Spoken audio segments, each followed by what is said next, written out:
It only takes one bullet. You ain't got the nerve. Try me. This video is about aura and how the author manipulates you into believing that a character is deserving of respect. I count 6 shots, nigga. I count 2 guns, nigga. Will they use an edgy character? An edgy character? Perhaps another edgy character. Even in the beginning of fiction, the only way an artist would showcase the coolness of a character was through how they will dress them, where they experiment on what makes a character cool looking based on the outfit, and the cheat code is always capes.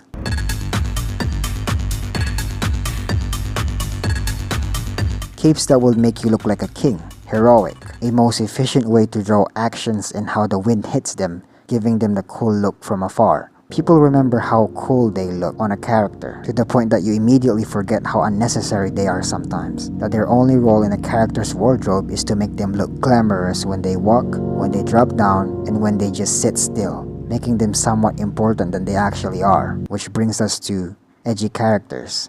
One-dimensional characters whose only goal is to look good on screen and are usually treated as a rival to the main character who does not possess the same coolness that they already have.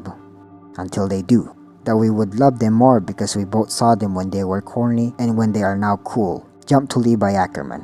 One of the most beloved side characters in fiction, especially anime. Now the main character actually has a real competition that is actually unattainable, because both these characters have their own sets of skills and abilities, which is why in fiction these kinds of characters are treated more as a duo as opposed to rivals. If you make a whole anime about the edgy character or about aura farming itself, it becomes a parody of itself.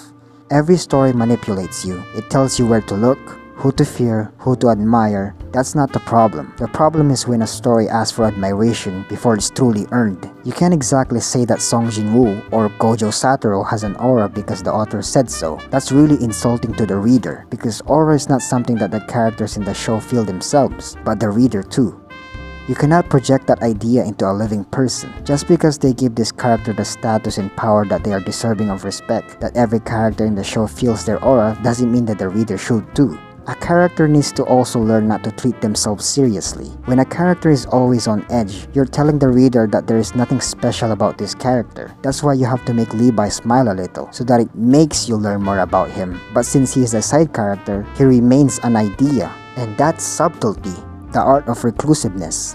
Most celebrities that we completely adored barely appearing in the public eye is itself the subtlety, because they are letting their work represent them. And if they were to appear in the public, that's when you just shut up and admire them, to the point that you'll compare them to mythical beings like a unicorn or UFO that barely appears. When a person is an online sensation for jumping from D to S and helping troubled individuals in an island on live television, which was something they could have done from the very beginning, but let them get beaten up first before they appear and helps them, you expect a reader to not see that as a deliberate for the sole purpose of aura farming? It's not ethical, and it's ridiculous. If I project myself into the side characters admiring the all-powerful main character, then how does that make sense? It will no longer be a power fantasy. If I project myself into the all-powerful main character, and the story gives me all the pleasure, the status, the power, and the fantasy of being the strongest, then what's the point?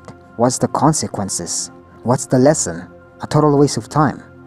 But who cares? This isn't about power fantasy, this is about ethical aura farming.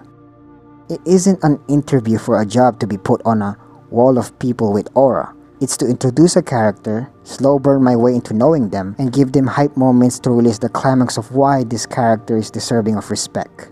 You think people won't give a single crap about Darth Vader and only see him as this bad person without the prequel trilogy? You think people only remember Michael Jordan as being called the greatest and an elite dunker if he didn't change his playstyle to win those 6 titles? Be the originator of the mentality that Kobe later steals for himself along with his moves. Michael's mentality is the only thing that separates him from LeBron, even if they are in the same level. You think Muhammad Ali is just good because he could box without acknowledging that he is also a charismatic person that could rhyme?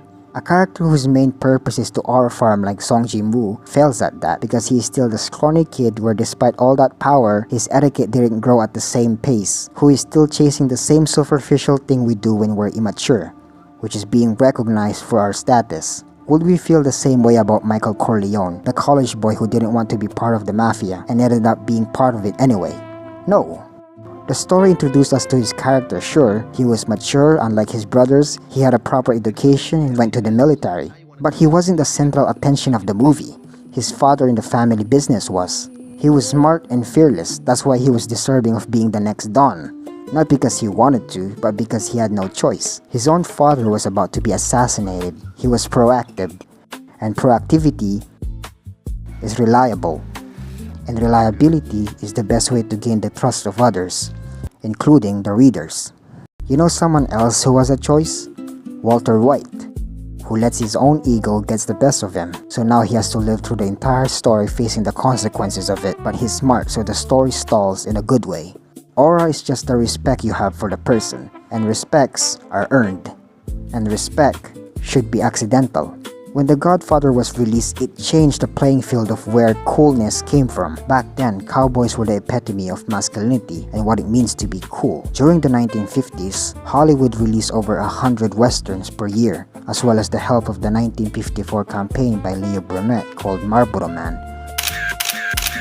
rebranding Marlboro cigarettes into a symbol of rugged, masculine individualism that utilizes the cowboy imagery of the American West. The genre itself in films later had a second wave of popularity in the 1960s with gritty Italian spaghetti westerns, a subgenre of western made by Italians and European companies primarily shot in Spain and Italy. The name spaghetti western was coined as a slightly mocking term, referencing Italy's iconic cuisine to distinguish the international films from traditional American westerns. Italian filmmakers had already shown they could reinterpret America's greatest genre through the spaghetti western. Around the same era, The Godfather will prove that the next great icon of masculinity didn't need a horse or a revolver, but a man in a suit.